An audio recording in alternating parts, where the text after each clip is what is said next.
আপনি যদি গভীর সমুদ্রে একা থাকেন, হঠাৎ করে দূরে যদি দেখেন একজন অপূর্ব সুন্দরী নারী, চুল ভিজে, চোখে অদ্ভুত আকর্ষণ, কিন্তু হঠাৎ সে পানিতে ঝাঁপ দিতেই দেখা গেল তার পা নেই, আছে মাছের লেজ। সে কি কল্পনা নাকি হাজার বছরের পুরনো এক বাস্তব রহস্য? আজকের ভিডিওতে আমরা জানব জলপরি কিভাবে তৈরি হলো, কোন কোন রূপকথায় জলপরীর কথা আছে এবং কি আছে, ইতিহাসে জলপরীর উল্লেখ, আর সবচেয়ে বড় প্রশ্ন, জলপরি কি কখনো সত্যি ছিল বা এখনো আছে? ভিডিওটি শেষ পর্যন্ত দেখুন, কারণ শেষের তথ্যটা আপনার চিন্তাভাবনায় বদলে দিতে পারে।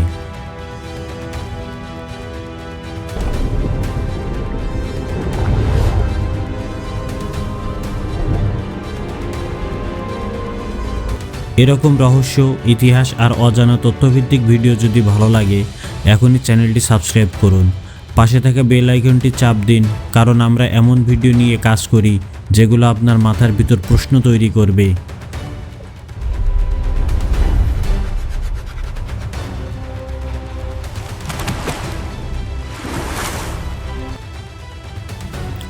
প্রথমেই বলি জলপরীর ধারণা কিভাবে তৈরি হলো। মারমেড শব্দটি এসেছে ল্যাটিন শব্দ ম্যার থেকে, যার অর্থ সমুদ্র, আর মেড মানে তরুণী, অর্থাৎ সমুদ্রের নারী বা জলপরী বা তরুণী বা সমুদ্রের তরুণী যাকে বলে। প্রাচীন মানুষ সমুদ্রকে ভয় করত, আবার পূজাও করত। ঝড়, ঢেউ, অজানা প্রাণী সবকিছুই তাদের কাছে ছিল রহস্য। এই রহস্য থেকেই জন্ম নেয় অর্ধেক মানুষ অর্ধেক মাছ এই অদ্ভুত প্রাণীর কল্পনা।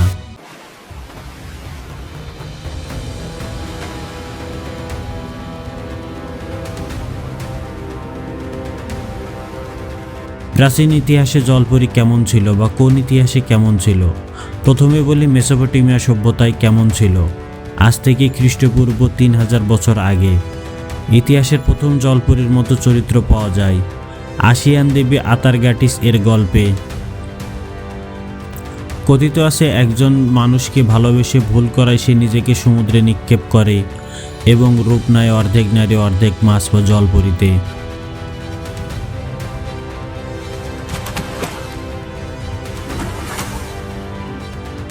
এটাই জলপরীর সবচেয়ে প্রাচীনতম রূপ বা প্রাচীনতম গল্প। তারপরে গ্রিক পুরাণ। গ্রিকদের কাছে সাইরেন্স, যার অর্থ অর্ধেক নারী অর্ধেক পাখি বা মাছ বা জলপরী। তারা কি করতো জানেন? মিষ্টি গান গাইতো, নাবিকদের মন ভুলিয়ে দিত, জাহাজ ধ্বংস করে দিত, নাবিকরা মারা যেত। গ্রিকরা বিশ্বাস করত জলপরী শুধু সুন্দর নয়, আবার ভয়ঙ্করও হতে পারে।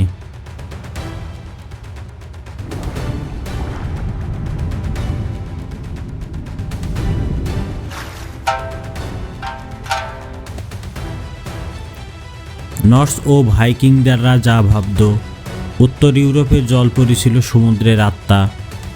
কখনো তারা নাবিকদের সাহায্য করত, আবার কখনো ঝড় ডেকে আনে জাহাজ ডুবিয়ে দিত। এখানে জলপরী মানেই ভালো আর খারাপ দুটোই রূপ। ইউরোপীয় রূপকথা, আধুনিক জলপরীর গল্প। হ্যান্স ক্রিস্টিয়ান অ্যান্ডারসন 1837 বিখ্যাত গল্প দ্য লিটল মারমেইড। এখানে জলপরী একজন নিষ্পাপ, ভালোবাসার জন্য আত্মত্যাগী মানুষও হতে চাই। ডিজনি প্লাসের কারণে আমরা আজ জলপরীকে সুন্দর, দয়ালু, রোমান্টিক হিসেবে দেখি।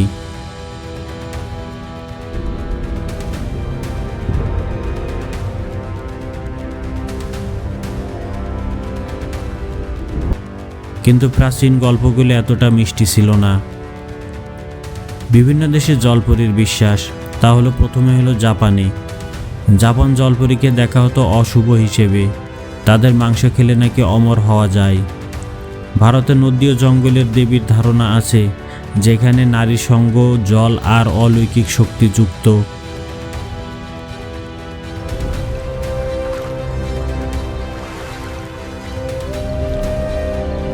গ্রাম বাংলার লোককথায় জলের রাক্ষসী, নদীর পরী, পুকুরের অপ্সরা, যারা রাতের বেলা মানুষকে টেনে এবং পানিতে ডুবিয়ে নিয়ে যায়। জলপরী দেখার দাবি সত্য নাকি ভুল? ইতিহাসে বহু নাবিক দাবি করেছে তারা জলপরী দেখেছে, কিন্তু বিজ্ঞান বলে ম্যানাটি, ডুডং, সি লায়ন দূর থেকে ক্লান্ত চোখে অল্প আলোতে এই প্রাণীগুলোকে মানুষ বা জলপরি ভেবে ভুল করেছে মানুষ।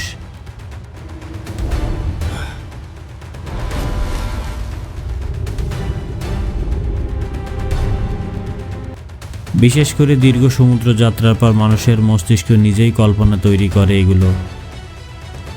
তাহলে কি এখন প্রশ্ন আসে, জলপরি কি আসলেই নেই, বা জলপরি আসলে কি?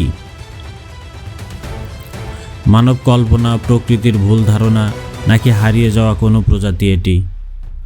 আজও সমুদ্র ৫৫% এলাকা অজানা। কে জানে গভীর সমুদ্রে কি লুকিয়ে আছে, থাকতেও পারে জলপরি।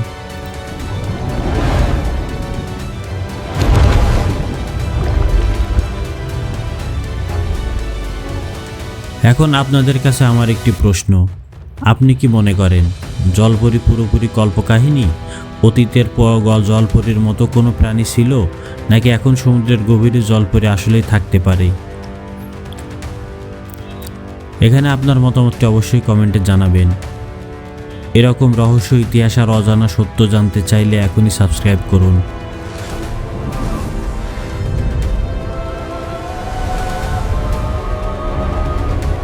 আবার এদিকে আপনি জানেন কি, ইতিহাসে এমন কিছু নথি আছে যেগুলো শুধু গল্প নয়, বরং সরকারি রেকর্ডের অংশ।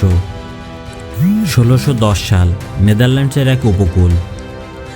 একদল জেলে দাবি করে তারা সমুদ্র থেকে এক অদ্ভুত প্রাণীর উদ্ধার করে।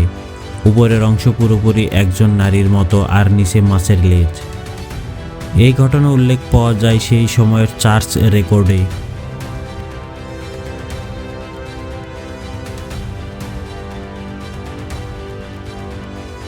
অবয়ব, এগুলো কি শত্রুপক্ষের কৌশল, নাকি সত্যিই কিছু দেখেছিল সৈন্যরা?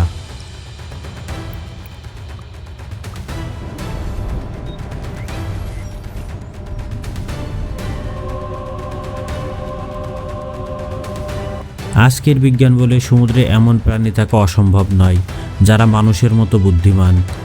এআই দিয়ে যখন সমুদ্রের ডাটা বিশ্লেষণ করা হয়, তখন এমন কিছু অজানা মুভমেন্ট প্যাটার্ন পাওয়া যায় যা কোনো পরিচিত প্রাণীর সাথে মেলে না। তাহলে প্রশ্ন হলো, আমরা কি এখনো পুরনো সত্যিটা জানি না?